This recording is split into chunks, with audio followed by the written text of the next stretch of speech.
Hey, what's going on, guys? Welcome to another edition of this video newsletter that I've entitled Self-Talk Sessions. It is a monthly newsletter dedicated to providing information and inspiration to help you to improve your intrapersonal communication skills. I is your host, Travell C.W. Lynch, Mr. What? And today we're going to be talking about controlling the conversation that's controlling your life. That's right. How do we control the conversation that controls our lives? In fact, let me really start off with a question. Did you know that there's a conversation that's controlling your life? Did you know that everything in life is controlled in and through some form of conversation and some form of communication? And what I've learned and what I've come to appreciate is that intrapersonal communication, aka self-talk, the way that we speak to ourselves, the way that we relate to ourselves, that is by far the most influential, the most impactful, the most really inspiring form of communication known to man. It determines more of our decision making, our choosing, our picking, our directions, our decisions. I mean, it controls so much of our lives. And so I believe that it is very important for us to learn really what it is, grow in our awareness of it, our appreciation of it, and our application of it, so that we can better navigate not only the internal dialogue, but better navigate our lives overall. So again, today we're going to be talking about how to control the conversation that's controlling your life. I want to start off with a statement. I believe that the most important conversation that you're going to have today is the one that you have with yourself. That's right. That conversation that you have with yourself, no matter what you talk about, no matter what the topic is, the subject is, the conversation and conversations, because we do it multiple times throughout the day. When we have these conversations, that will prove to be the most impactful, the most important conversation that you're going to have throughout the entire day. Because when we think about having conversations, many times we think of it as what they would consider, or what's known as, interpersonal communication. Me to you, you to me, you to other people. Dialogues within a group setting. Dialogue between a husband and a wife. Dialogue between a person and their significant other. Dialogue between a parent and a child.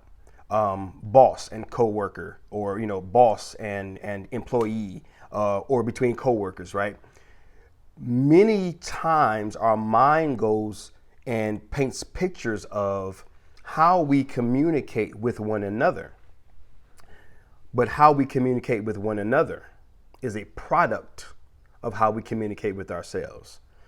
It truly, truly makes all the difference in the world. And so today I want to really dive into better equipping us, empowering us to better grasp and to better, maneuver this conversation that's happening within us, so that we can make the decisions, we can make the choices, we can have the conversations with other people that will be most fruitful, that will be most beneficial to us as an individual and to us as a leader in our given space. So the first thing that I want to share with you is the idea of self-concept. I don't know if you know what a self-concept is, but we all have one, and it's been shaped over time. But I want to read for you this definition of really what it is, and then draw this analogy to just help us better understand the importance of it and why we should get really, really good at being aware of what our current self-concept is, and then appreciating the process of adjusting that self-concept to align with the kind of life that we desire to create for ourselves. So now, by definition, the self-concept is the concept that controls the conversation that's controlling your life. I want to make sure I read this just verbatim because I wanted to really articulate that well. The self-concept is the concept that controls the conversation that's controlling your life. I want to draw this analogy. I love to kind of make sense of things with just kind of the everyday common things that we utilize. And I hope that the background noise isn't too much there. I just like to really kind of bring you into my life and really bring you into my world. And so I really want you to feel, right, as best we can in this cyber virtual world, right, that you know me, right? And so I've even kind of brought you into my living room because I just really want to connect and I really want to have a conversation with you as well. But this is my Apple TV remote control, Apple TV remote. And obviously I use this remote control to control the different functions that are within the Apple console and ultimately what's displayed on the television. So if you really think about this, the Apple box that's kind of over to my left hand side, maybe to the right of the screen, but there's my TV over here that you can't see, and the Apple TV box is over here on this mantle. And I can sit in one of my back, chairs over here behind me, and I can just click away and I can push these buttons. Okay, follow me, right? These analogies. I can push these buttons. And with every button I push, I'm communicating a control of something that's built into the Apple TV. With every push of the button, the Apple TV will sit there dormant, waiting, full of potential, full of ability and capabilities. The Apple TV has been built and constructed with great possibilities. It can show me all sorts of things. If you're a sports fan, it can show you ESPN. If you're a movie buff, it can show you HBO Max. If you're, if you're into documentaries, right? It can show you Netflix. The list goes on and on and on, right? Hulu and all these other sports channels and all these other movie channels and documentary channels, right? The list goes on and on and on. It's just infinite information and possibilities for your viewing pleasure. But the point that I want to draw as I draw this analogy to how we control our lives through these conversations, the remote is controlling. I can't touch that Apple television console, that little box. I can't walk up to it and just touch it. It won't do anything. I can yell at it and scream at it and it won't do anything. I can touch it, I can move it around, and it still won't do anything until I grab the remote control and I begin to push the buttons. The same is true in our lives when it comes to our self-concept. The self-concept is controlling, just like this remote. It's determining, just like this remote, what's going to be displayed on the screen of our lives. The self-concept, it's manipulating and controlling. It's determining what you will ultimately see on the screen of your life. Just like that Apple TV can show me anything I want to see at any given time I want to see it. No limitations. I can cut it on right now and I can begin to watch a television show, a movie, a sitcom, or whatever. And the same is true in our lives. We can create whatever we want to create in our lives if we know how to use the remote control of our lives, aka the self-concept. Now let me read to you the official definition of self-concept so that it can make even more sense as to how it's literally controlling and manipulating and driving the conversation within us that's ultimately going to produce the conversations that we have with other people which ultimately, the last time I checked, determines the directions we take, the decisions we make, and ultimately leads to the destinations or the quality of life that we experience. I hope and pray that that makes sense. Now, let me break down the self-concept. The self-concept is the image we have of ourselves. It is influenced by many forces. Now, the first thing that I want to really point out, self-concept, it is an image, it's an idea, it's a picture that you have in your mind. It's the way that you feel and think about yourself. It's the way that you perceive yourself, right? So it is an image that you have of yourself. It is influenced by many forces, including our interaction with important people in our lives. Here, I want to pause for a moment because for many of us, this is where we go off the rails. Okay, from a negative perspective, this is where we go off the rails when it comes to our self-concept. I don't know about you, but I grew up, and here, let me try to fix this screen here, just so that this doesn't distract me. Okay. I won't share all of my story, right? I've got months and months of these newsletters to create to share my entire story. But let me just share one aspect of it, okay, and kind of show you how this all works. When I was about 7 years old, I began to stutter. And when I began to stutter, because I was in elementary, the kids, they didn't know any better. They didn't know how to process the difference between someone who spoke well and someone who stuttered. So like many people do, especially children, you make fun of what you don't understand. You alienate what you don't understand. You pick on what you don't understand. You point out and you highlight for everyone's amusement what you don't understand. So I became the laughing stock of my class, of my school, of my neighborhood. They would call me names, pick on me, laugh at me. They would degrade me. They would do things and say things that made me feel horrible about the person that I was. See, at 7 years old, 8 years old, you haven't lived enough. You're still in the formative years. You're still forming your concept of you. You're still trying to figure life out. You haven't even started. Your brain is a sponge, and so you're soaking up the information that is presented to you.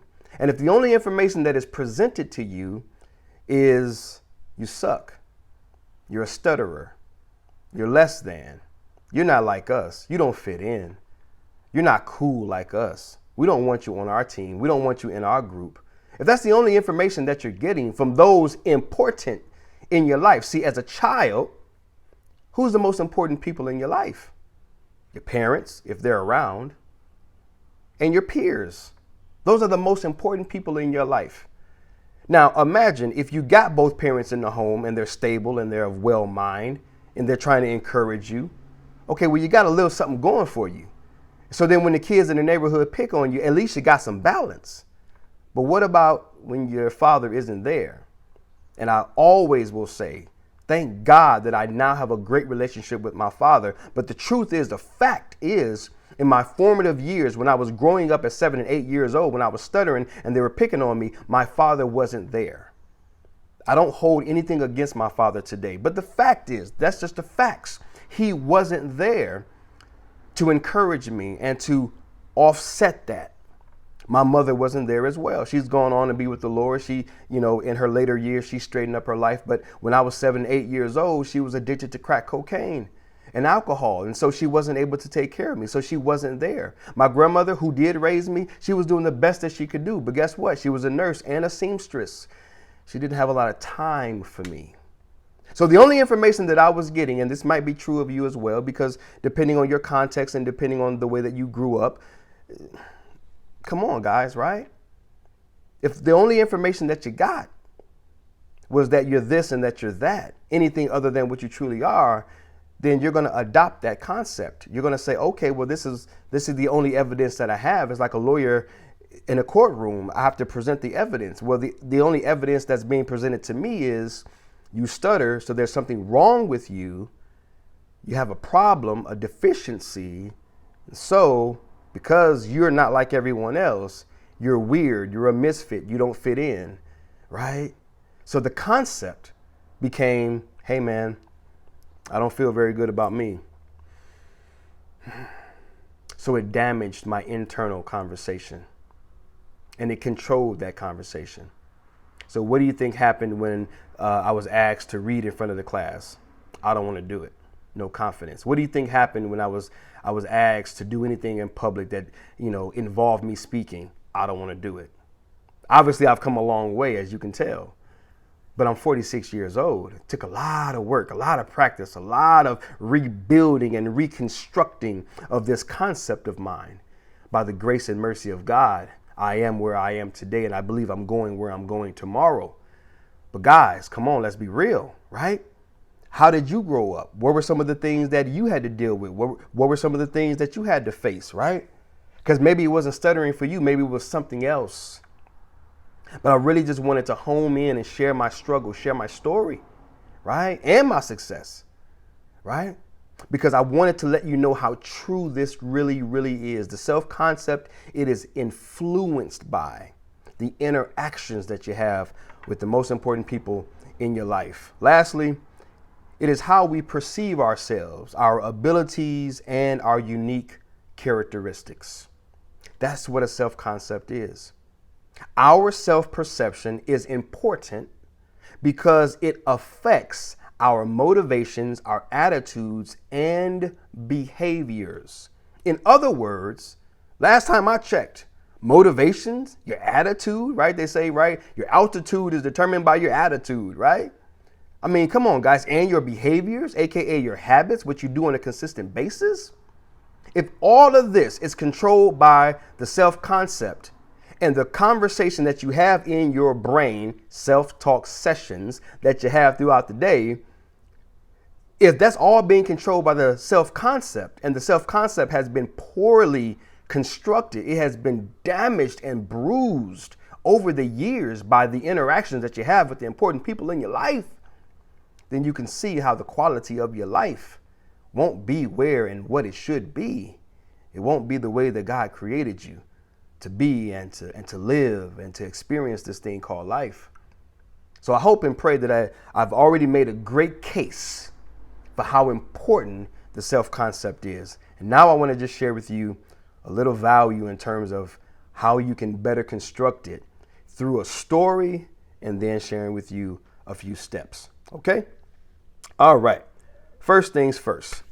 Let me pause for the cause. Let me share a few more bullet points. That's why your brother needs his glasses, right? Let me share a few more bullet points. Number one, the self-concept is something I kind of already alluded to this. The self-concept is something that we're all using, but few understand until now. Okay, I'm here to help you understand it. Okay, we're all using it, but few of us actually understand it until now. The self-concept is what you believe defines you as a person. It is actually your definition of you. It answers the question, who am I? There are many people, if not every person walking the planet Earth, that will at some point verbally articulate, or at least it'll be the echo of their heart. Who am I? Who am I? And the self-concept answers that. So that means, let me just draw the dots here. Let me just connect the dots here. That means that in your formative years as a child, if you constructed a poor self-concept and now you're living out of that poor self-concept, and this is saying when you ask the question, who am I? If the self-concept, the poorly constructed, beat down and bruised, the damaged and destroyed and disheartened and deflated self-concept that you've constructed, if that's what's informing the who am I answer, you can see how you will find it very hard to feel good about the person that you are. And then out of that feeling of who you are, you have to find your motivations. You have to find, what did we say? Your attitudes and your behaviors all filter and funnel and flow from that answer. Can you see the dilemma we're in? If we're not aware of this and we don't appreciate this process, and then we don't get really good at, applying, right? some skills to improve this area? You see how serious this can really get? Again, guys, it is literally controlling our lives. So lastly here, my last point, your self-concept effectively determines what you will do or choose not to do at any given moment in time. It controls your decisions, your directions, aka the quality of your life, the joy, the happiness, the peace that you experience. It's all being constructed. It's all being controlled by the self-concept. So the question is, what or who is controlling your self-concept? Like, that's a real talk question, right? That's like a real question that you should ask yourself. What's controlling my self-concept? I'll wait. No. Like I'm really asking you to ask yourself, what's controlling my self-concept? You can pause the video and come back. Think about that. Ponder that.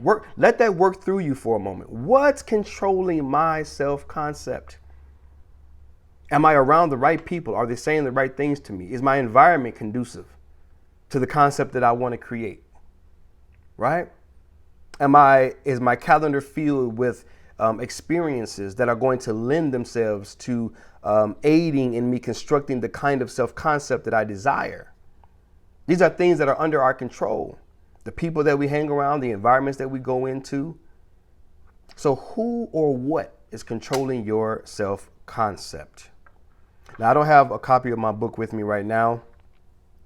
A couple of years ago, I wrote a book called What Is Enough? It's really a book for the perfectionist.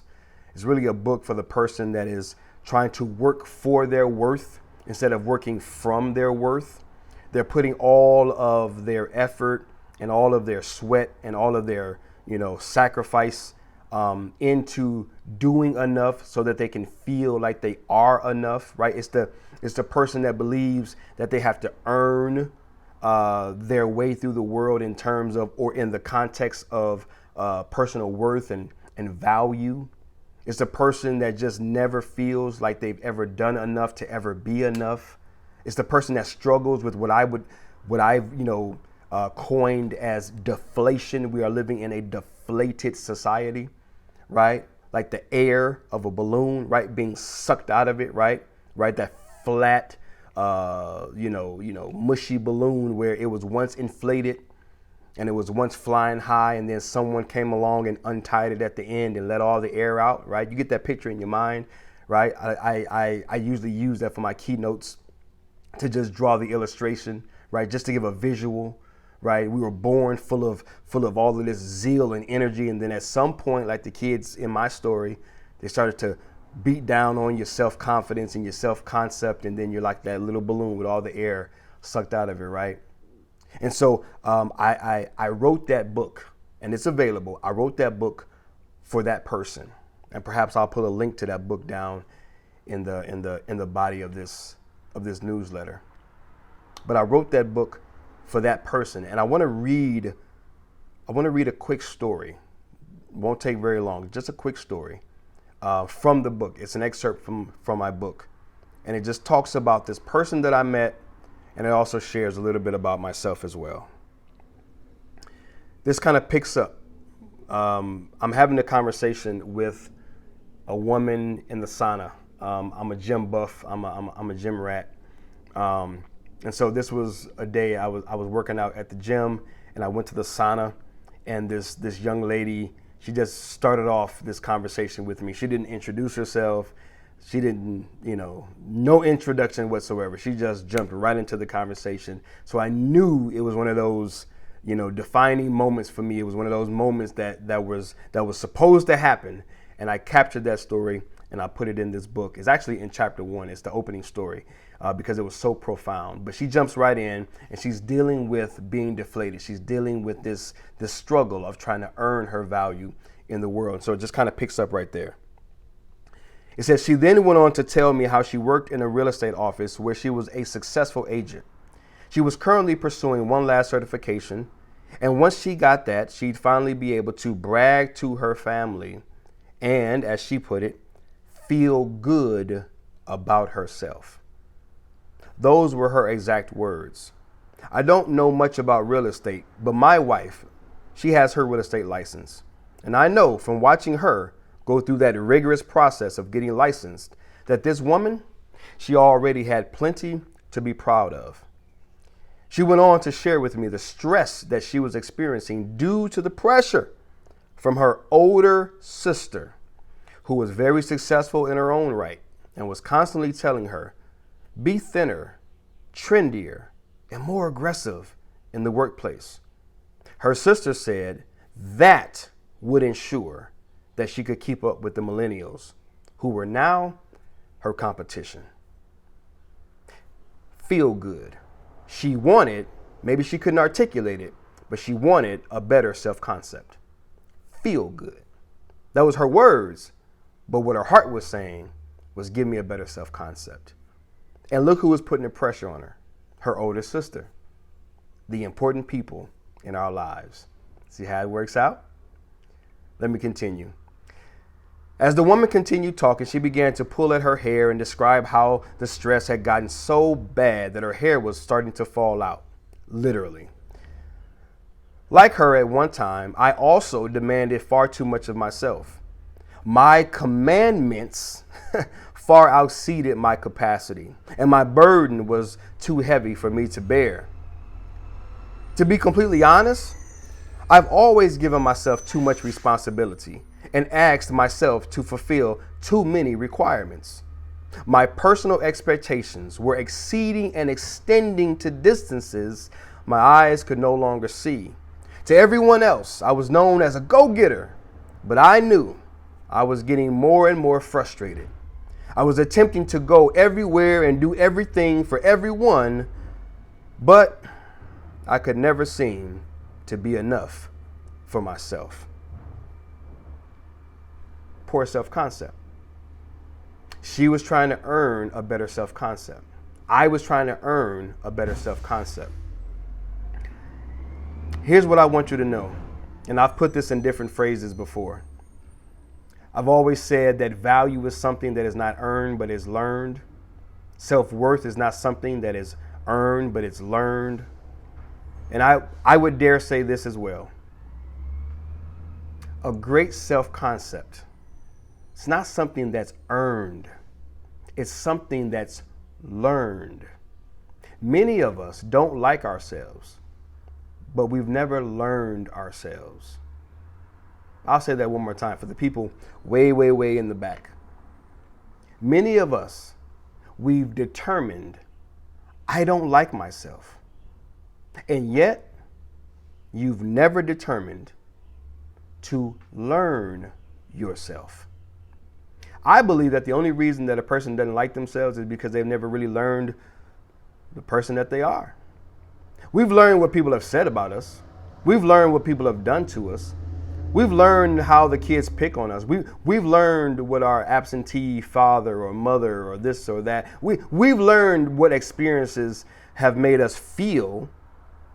All of that is learning, but we haven't really learned who we are. We haven't learned self. We've learned how things make us feel. We've learned what people have said and done to us, but we've not really learned who we are and what we are, most importantly. I believe that with all my heart. That's my battle cry. If you learned, if you really knew who you were, if you really knew what you were, you would absolutely love yourself. You would absolutely love yourself. And I'm here to help you understand it. I'm here to help you see it. That's my job in the earth. In this earth, on this planet, in this thing called life, that is my job. That is my passion, to help you see what you are so that you can like what you see. That's it. Truly. So I want to share with you a few things, man, that's going to hook you up.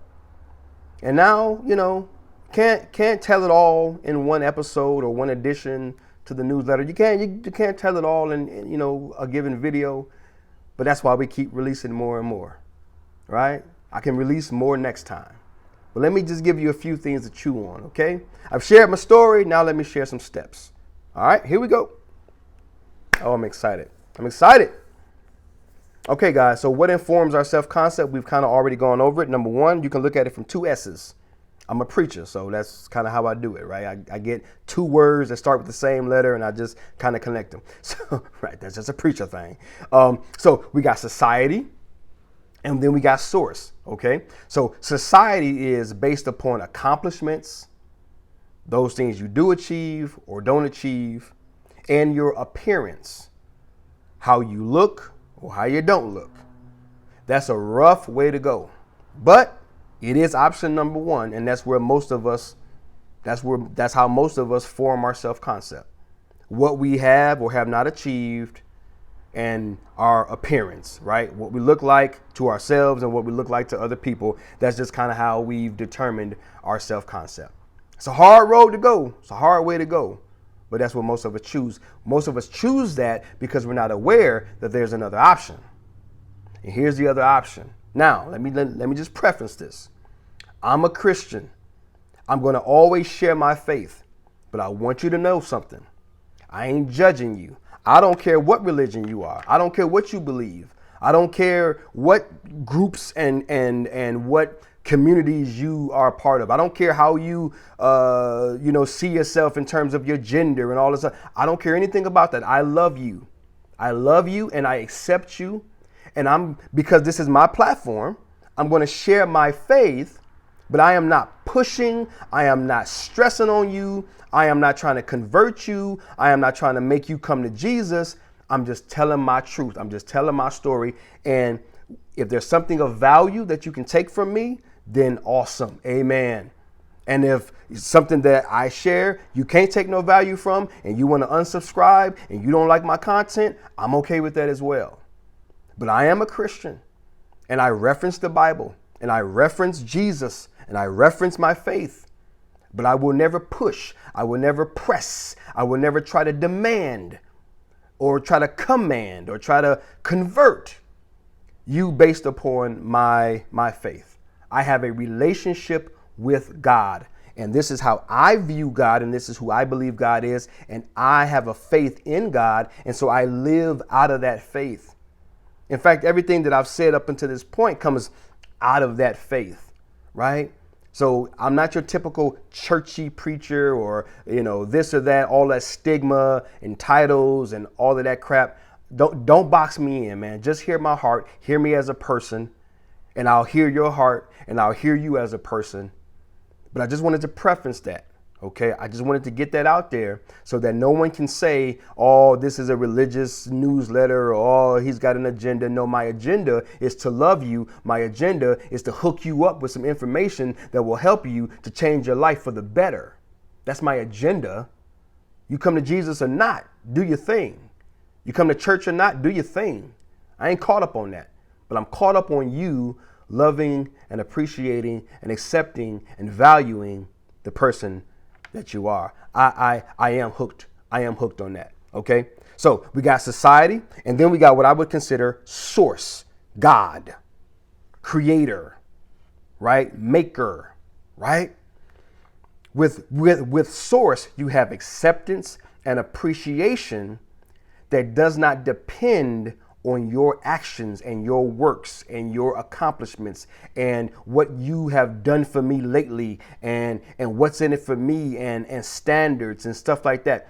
No, source says, I appreciate you, I value you, I love you, I accept you because you are. God wanted you. That's the reason you're here. He wanted you. You are something that is wanted and needed in the world, to contribute to society and to contribute to God's glory and pleasure and happiness. You please God by your very existence. You're the apple of his eye. He loves you, right? And I know even some will have a problem with me referencing him because that's the culture that we're in right now.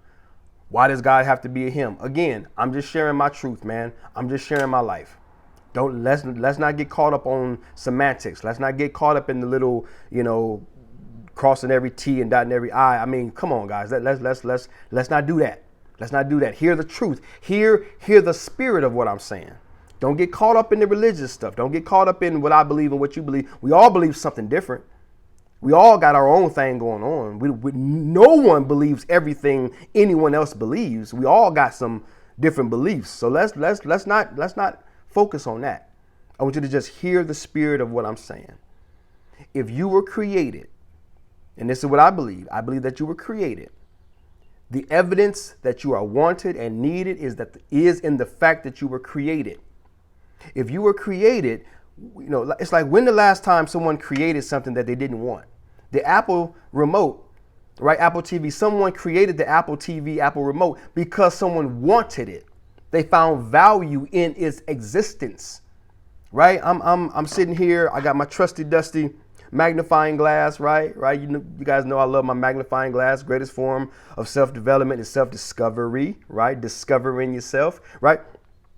Someone needed the magnifying glass. The only reason that it was created was because someone wanted it. Someone needed it. That's the only reason that the magnifying glass was ever created. Someone needed to see things. Someone needed to magnify things. Same is true with my glasses. Someone needed these, so they created them. Well, you and I, we're no different. We were created because we were needed, we were wanted, we were appreciated.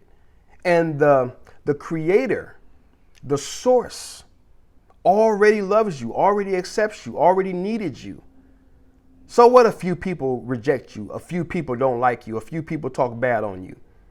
You can continue to choose society as your source for building your self-concept, or you can choose source as your source for building your self-concept. You now have a choice. Red pill, blue pill, baby. The matrix, right? Red pill, blue pill. You now have been given a choice. You've now been given a choice. And let me tell you again, this ain't about going to get no Bible. This ain't about, coming to Jesus and becoming a good little, perfect little Christian. No, this is about understanding that you were created. And you can start with some assessments, which I'll put in this newsletter. I don't know. I think I got maybe 5 or 6 key assessments that I absolutely love, that I've used in my own life, that has gotten me to this point, that has built up my self-concept and my self-confidence and my self-competence. And it can do the same for you. It's about discovering what's already there, right? It's about discovering what's already there and then building upon that. Again, society, they don't know you like that. They only look at aesthetics. They can only look from the outside, and they can only comment and, say things based upon what they see, but they don't really know what's within you. Well, your creator knows what's within you, and now you can live from the inside out. And now you can have better conversations with yourself. You can be more loving. You can be more compassionate. You can be more giving. You can be more gentle. You can be more forgiving of yourself when you miss the mark, when you don't be, when you're not perfect. So now you're improving that conversation, right? See how it all ties back into what I started with? Now you're improving the conversation that's controlling your life. Now you're better controlling the conversation that's controlling your life instead of the conversation controlling you and controlling your life. So what do I want to leave you with, guys? I want to leave you with this action step. I want you to take the assessments that I put into the body of this newsletter. I want you to gather that information. I want you to take the assessments. I want you to write them down by hand. I want you to meditate on them, think through them, connect the dots, see what's always been there, the value that you've always carried, the way that you're created and formed and shaped, the way that you do what you do, the reasons you do what you do. It'll start to open up some doors. It'll start, connecting some dots, putting some pieces to your puzzle together, and you'll start to better understand, hey, this is why I think like this. This is why I have a problem with this. Okay, this is why I behave like this. And it will equip you, right, to be in better control of the attributes that God's given you, right? And then I just want you to begin to be more intentional about what's informing you about you. What that means is taking inventory, doing a personal assessment, not the assessments that I provide you, but doing your own pen and pad assessment and saying to yourself, the people I hang around most, are they contributing to a positive or negative self-concept? The places I frequent the most, are they contributing to a positive or negative self-concept? The things that I watch on television, social media, the things that I view with my eyes and look at, are they contributing to a positive or a negative self-concept? The things that I listen to, music, podcasts, gossip, just other people's conversations, the things that you're letting into your ears, are they contributing to a positive or a negative self-concept? The words that you allow yourself to say, take inventory of your words. Are your words, right? Because when you speak, you can hear yourself say those things, and they reinforce what you believe. Your confessions create. Your confessions, right, construct, right? And so you have to be careful with what you say. And so take the inventory. Are the words that I use about myself, are they building up a positive or a negative self-concept? Are they building me up, or are they breaking me down? Because your words, they're very, very important in framing your world. I'll stop there. I won't go down that rabbit hole. That's it, guys. That's it. That's I've given you what I got for this episode, or for this edition, for this, I'm so used to my podcast. I'm so used to my YouTube videos. So I say episode, but I guess in the newsletter world, it's edition, right? So that's it for this edition, the self-concept, right? Learning how to control what's controlling the conversation that's controlling your life. I hope and pray, and I do believe that it's added some value, and that it's helped to equip you in some new and some profound ways. Again, this is Self-Talk Sessions, a monthly newsletter here on LinkedIn and abroad, because I'm going to share it everywhere I can possibly share it. But I'm here for the purpose of sharing insights and inspiration that's going to help you to improve your intrapersonal communication. And I hope and pray that I've done this in this month's edition. Until next time, love you guys, praying for you guys, believing in you guys. Travell C.W. Lynch, Mr. What, signing off. Salute, shalom, love.